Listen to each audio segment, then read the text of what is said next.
دونوں بیماریاں ایک جیسی ہیں. اسی وجہ سے کبھی آپ نے سوچا کہ یہ ہمارا ڈائبٹیز کا ہاسپٹل اور ولنگ ویز یہ دو ٹوین ہاسپٹل کیوں ہیں ہر جگہ؟ کراچی، لاہور، اسلام آباد، ہر جگہ. کیونکہ دونوں بیماریاں ایکچولی ایک ہیں، دونوں کا علاج ایک جیسا ہے، دونوں میں مریضوں کا مائنڈ سیٹ ایک جیسا ہے، دونوں bio psycho social and spiritual ہیں. دونوں میں پہلی تبدیلی جسم میں آتی ہے، دوسری تبدیلی سائیکولوجی میں آتی ہے، تیسری تبدیلی سوشیالوجی میں آتی ہے، اور چوتھی تبدیلی روحانی زندگی یا اسپرچویلٹی میں آتی ہے. دونوں ایک جیسی ہیں، لہٰذا ہمیں گیئر شفٹ نہیں کرنا پڑتا. آپ کو بھی نہیں پتا چلتا کہ کس وقت آپ ڈائبٹیز کے اسپتال میں ہیں اور کس وقت آپ الکوہولزم کے اسپتال میں. آپ کو پتا ہے کہ کٹ آف لائن کہاں ہے؟ آپ کو سمجھ آتی ہے؟ کو پتا لگتا ہے کہ کہاں ہے کٹ آف لائن کے یہاں سے ادھر ڈائبٹیز ہے اور یہاں سے ادھر جو ہے یہ الکوہولزم ٹریٹمنٹ سینٹر.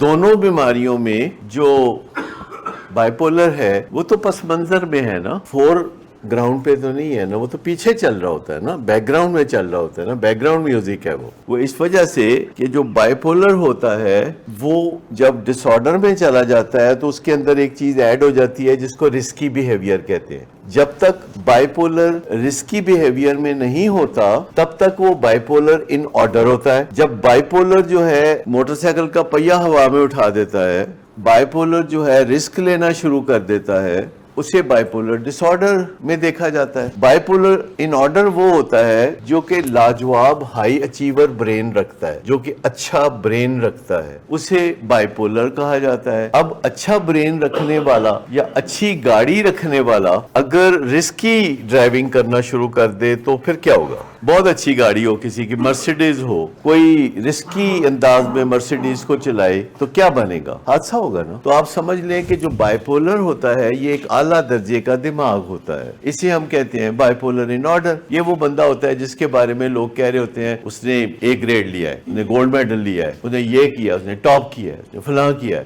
تو آ کے بتاتے ہیں رشتہ داروں کو کہ ہمارے بچے نے یہ کیا، تو ہم کہتے ہیں it's not a good news, be careful. جی دے یوز ٹو. پہلے یعنی پرانے زمانوں میں یہ بات طے تھی کہ چونکہ بائیپولر ڈس آرڈر کا پیشنٹ رسک بہت لیتا تھا تو وہ کسی نہ کسی ایسی بیماری میں جا پھنستا تھا جس سے کہ زندگی ختم ہوتی ہے. مجھے بتائیے کہ آپ کا کیا حال ہے کہ جو ڈائبیٹک ہے اس کی لائف ایکسپیکٹنسی جو انڈر ٹریٹمنٹ ڈائبیٹک ہے، اسپیشلی ڈائبیٹکس انسٹیٹیوٹ کے زیر علاج ہو، HbA1c 5.5 رکھتا ہو اور اپنے فالو اپ پہ ریگولر آتا ہو، تو اس کی لائف ایکسپیکٹنسی معاشرے کے دیگر لوگوں کے برابر ہوگی یا زیادہ؟ زیادہ کیوں ہوگی؟ وہ واک کر رہا ہے وچ از اے بگ تھنگ، وہ مٹن کڑھائیاں نہیں کھا رہا، مغز نہیں کھا رہا، پائے نہیں کھا رہا.